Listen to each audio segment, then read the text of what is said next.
Lorsque Christ nous présente ce parabole, il nous présente deux grandes étapes.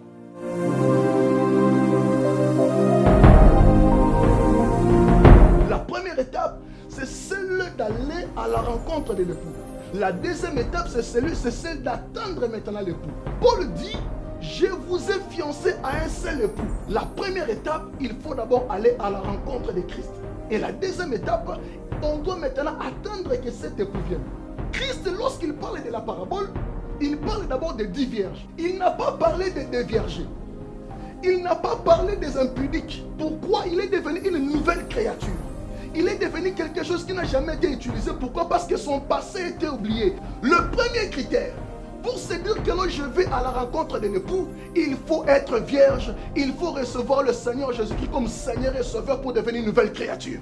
Deuxième critère, la virginité ne suffit pas. Recevoir le Seigneur Jésus-Christ seul ne suffit pas. Car il y a beaucoup de choses qui font que nous utilisons cette onction. Parce que cette onction du Saint-Esprit, c'est la capacité que nous donne le Saint-Esprit. La position que doit avoir un chrétien pour attendre Christ, pour attendre son véritable époux, il doit avoir constamment l'onction du Saint-Esprit. Et pour avoir l'onction du Saint-Esprit,